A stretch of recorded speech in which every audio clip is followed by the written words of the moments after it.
శ్రీమాత్రే నమః. వైశాఖ పురాణం 12వ అధ్యాయం ప్రారంభం. కుమార జననం. మన్మధుణ్ణి దహించి శివుడు అక్కడి నుంచి అంతర్ధానమయ్యెను. అక్కడ ఉన్న పార్వతీదేవికి ఏం చేయాలో అర్థం కాక భయపడుతూ ఉండెను. ఇక అప్పుడు తన తండ్రి హిమవంతుడు పార్వతీదేవిని తన ఇంటికి తీసుకువెళ్ళెను. పార్వతీదేవి పరమశివుడి ఔదార్యమును, గుణాలను చూసి తనకు అతడే భర్త కావాలని కోరుకొనెను. తన కోరికను తీర్చుకోవడానికి తపమాచరించడానికి గంగాతీరము వెళ్ళాలని నిర్ణయించుకున్నది. తల్లిదండ్రులు సుకుమారివైన నీవు తపం ఆచరించడం వలదు అని ఎంత చెప్పినా కూడా ఆమె వినలేదు. పార్వతీదేవి గంగాతీరాన్ని చేరుకొని ఒక శివలింగాన్ని ఏర్పరచుకొని కొన్ని వేల సంవత్సరాలు తపాన్ని ఆచరించింది. శివుడు పార్వతీదేవిని పరీక్షించడానికి ఒక బ్రాహ్మణ వేషంలో వచ్చెను. ఆమె శివుడిని భర్తగా పొందడానికి తపాన్ని ఆచరిస్తుందని తెలుసుకొని ఆ బ్రాహ్మణ యువకుడు శివుడిని పరిహసించెను. అయినను ఆమె శివుడిపై ఉన్న దృఢానురాగాన్ని విడిచిపెట్టలేదు. శివుడు ప్రత్యక్షమై పార్వతీదేవిని వరాన్ని కోరుకొమ్మని అడిగెను. పార్వతీదేవి శివుడిని భర్తగా కోరెను. ఆమె కోరిన వరాన్ని ఇచ్చి శివుడు అంతర్ధానమయ్యెను. శివుడు సప్తర్షులను తలిచెను. శివుడు తలిచిన వెంటనే సప్తర్షులు శివుడి దగ్గరకు వచ్చి నమస్కరించి నిలుచుండెను. మీరు నాకు కన్యను ఇవ్వమని హిమవంతుడి దగ్గరకు వెళ్ళి అడగండి అని చెప్పెను. సప్తర్షులు శివుడి ఆజ్ఞను శిరసా వహించి తమ కాంతులచే ఆకాశ మార్గమున హిమవంతుడి ఇంటికి వెళ్ళెను. హిమవంతుడు వారిని చూసి వారికి ఎదురు వెళ్ళి నమస్కరించి ఇంటిలోనికి తీసుకువచ్చి పూజించెను. వారిని సుఖాసీనులు గావించి, మీరు మా ఇంటికి వచ్చినందుకు నేను ధన్యుడను. మీ వంటి తపోధనులు నా ఇంటికి వచ్చుట నా తపఃఫలము. పుణ్యప్రయోజనము గల మహాత్ములు మీరు. నా వల్ల కావలసిన కార్యము ఏముందో ఆజ్ఞాపించండి అని ప్రార్థించెను. అప్పుడు సప్తర్షులు, నీవు మాట్లాడిన మాటలు యోగ్యముగా ఉన్నవి. మా రాకకు గల కారణము వినుము. దక్ష ప్రజాపతి కూతురు సతీదేవి దక్షయజ్ఞమున శరీర త్యాగము చేసి ఇప్పుడు నీ కూతురుగా అంటే పార్వతిగా జన్మించినది. ఆమెకు తగిన వరుడు శివుడు తప్ప ఈ ముల్లోకములలో మరెవ్వరూ లేరు. ఆమె ఆనందాన్ని కోరి నీవు ఆమెను పరమశివుడికి ఇచ్చి పెళ్లి చేయవలెను. వేల కొలది పూర్వజన్మల యందు నీవు చేసిన తపము ఈ విధముగా ఫలించును అని పలికారు. అప్పుడు హిమవంతుడు, నా కుమార్తె పార్వతీదేవి నారచీరలు కట్టి గంగానది తీరమున శివుడిని భర్తగా పొందడానికి తపం ఆచరించుచున్నది. పరమేశ్వరుడు పార్వతిని వివాహమాడుట ఆమెకు మాకు ఇష్టమే. నేను నా కుమార్తెను పరమాత్ముడు త్రినేత్రుడు అయిన శివునికి ఇచ్చి వివాహం చేసేదును అని మీరు పరమశివుడి దగ్గరకు వెళ్ళి చెప్పండి. ఈ వివాహమును మీరే జరిపించండి అని సవినయముగా పరమానందముతో పలికెను. సప్తర్షులు హిమవంతుని మాటలు విని శివుడి దగ్గరకు వెళ్ళి హిమవంతుడి మాటలు చెప్పిరి. లక్ష్మీదేవి మొదలగు కాంతలు, విష్ణుమూర్తి మొదలగు దేవతలు మహాశివుడి కళ్యాణాన్ని చూడటానికి వచ్చారు. శివుడును సర్వదేవతాగణములు, మునులు, షణ్మాతలు పర్యవేక్షిస్తుండగా వృషభ వాహనుడై వేదఘోషతో భేరి మృదంగ ప్రభృతి వాద్వనులతో బంధువులతో కలిసి హిమవంతుడి ఇంటికి చేరుకున్నారు. హిమవంతుడు శుభగ్రహ నిర్మితమగు శుభలగ్నమున శివుడికి పార్వతీదేవిని ఇచ్చి వివాహము చేసెను. వారి వివాహము ముల్లోకాలకు మహా ఉత్సవమయ్యెను. వివాహము తరువాత శంకరుడు హిమవంతుడి ఇంట పార్వతితో కలిసి లోకధర్మానుసారము సుఖించుచుండెను. పగలు సర్వసంపన్నుడగు హిమవంతుని ఇంట, రాత్రి సర్వ విస్తీర్ణముయందు ఫల పుష్ప సర్వసమృద్ధిగా ఉండు వనములయందు, మనోహరమగు పర్వత సీమలయందు శివపార్వతులు స్వేచ్ఛా విహారం చేయుచున్నారు.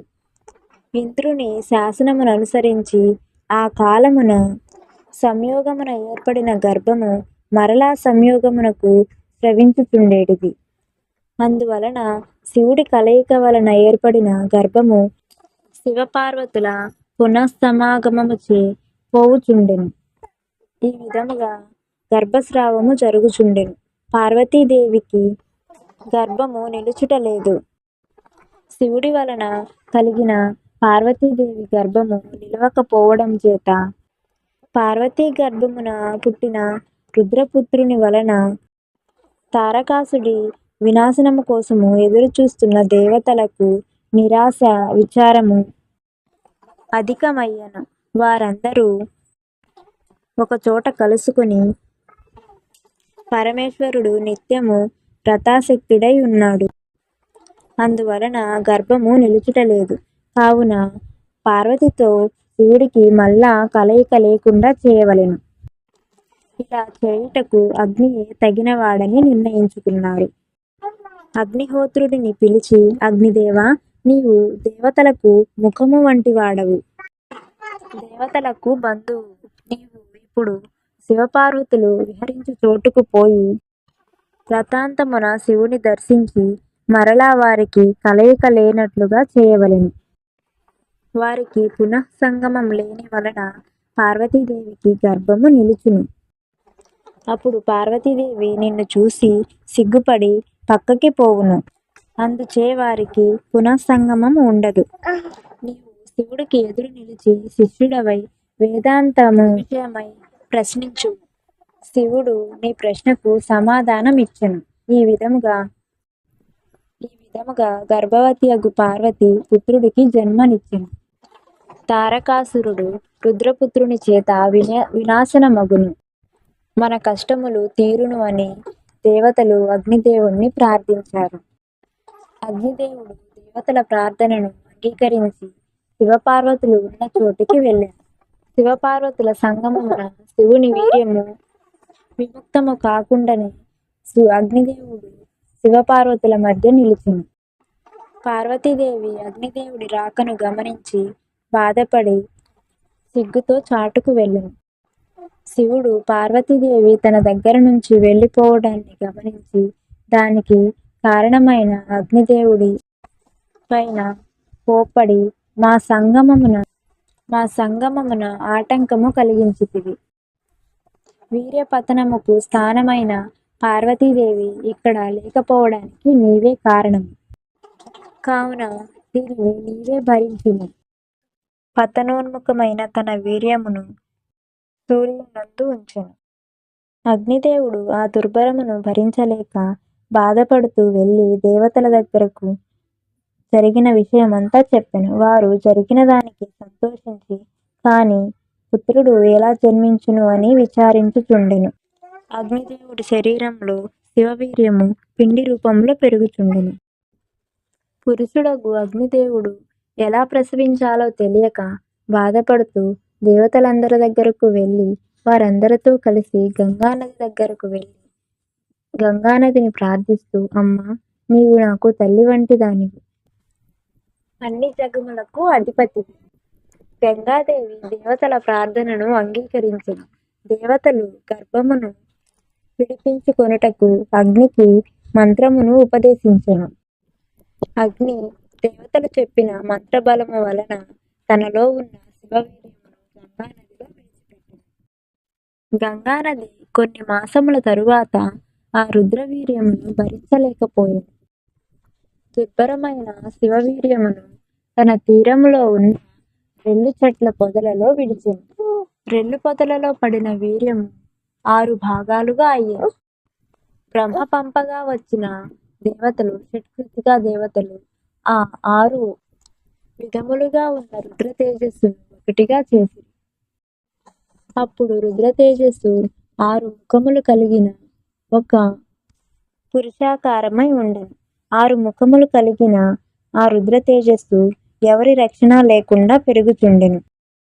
ఒకప్పుడు పార్వతీ పరమేశ్వరులు వృషభమును ఎక్కి శ్రీశైలము పోవుచున్నప్పుడు మార్గం మధ్యలో అక్కడ ఆగారు. అప్పుడు పార్వతీదేవి స్తనముల యందు క్షీరధార కారెను. నిష్కారణంగా ఈ విధంగా క్షీరము స్రవించుటకు కారణమేమిటి అని శివుడిని అడగగా, పార్వతి వినుము, పూర్వము మనము సంగమంలో ఉన్నప్పుడు అగ్నిదేవుడు మనకు అడ్డుగా వచ్చెను. అప్పుడు నీవు చాటుకు పోతివి.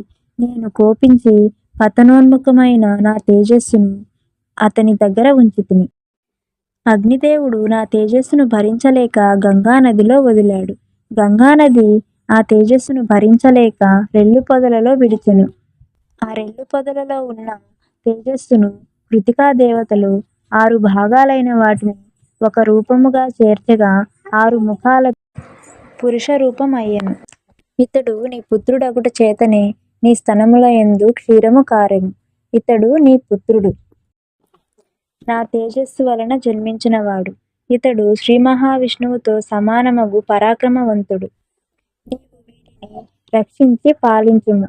ఇతడి వలన నీకు మహాప్రఖ్యాతి కలుగును అని శివుడు పలికెను. శివుడి మాటలు విన్న పార్వతి ఆ బాలుణ్ణి తీసుకొని లాలించి వాని ఆకలి తీర్చెను. పరమశివుని మాటలచే పార్వతి ఆ పుత్రుడిపై పుత్రవాత్సల్యమును చూపి పుత్రస్నేహమును చూపుచూ పార్వతీదేవి ఆ పుత్రుడిని కైలాసమునకు తీసుకువెళ్ళి ఎంతో ఆనందముగా ఉండెను. రాజా, పరమాద్భుతమైన కుమార జననం కథను నీకు చెప్పుతిని. ఈ కథను చదివిన పుత్ర పౌత్రాభివృద్ధి చెందును. సందేహము లేదు. మన్మధుడు తపస్వియగు శివునిపై బాణప్రయోగము చేసి తపోదీక్షకు భంగము చేసి వాని కోపమునకు దుఃఖము పొందినను మరొక జన్మలో వైశాఖ మాసం వ్రతాన్ని చేసి పూర్వము కంటే గొప్పవాడయ్యెను. కాబట్టి వైశాఖ మాసం వ్రతం అన్ని పాపాలను పోగొట్టును మరియు వైధవ్యమును కలిగింపదు.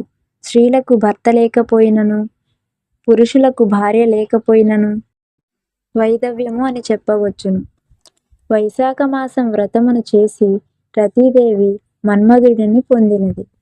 మన్మధుడు దగ్ధుడైనను వైశాఖ మాస వ్రతం ఫలితంగా భార్యను పొందెను. వైశాఖ అనే పేరు అర్థము కుమారస్వామి అని చెప్పవచ్చు. వైశాఖ వ్రతము విశాఖ జనన శ్రవణము పుణ్యప్రదము. శివుడి కోపాగ్నికి గురి అయిన మన్మధుడు అనంగుడైనను వైశాఖ వ్రతము వలన సర్వోత్తముడు భార్యాద్వితీయుడయ్యను. వైశాఖ వ్రతము ఆచరించని వారికి, వైశాఖ స్నానం ఆచరించని వారు, దానము చేయని వారు కష్టాల పరంపరను ఎదుర్కొంటారు. ఏ ధర్మములను ఆచరించని వారు వైశాఖ ధర్మమును ఆచరించినచో వారికి అన్ని ధర్మములను ఆచరించిన పుణ్యము లభించును.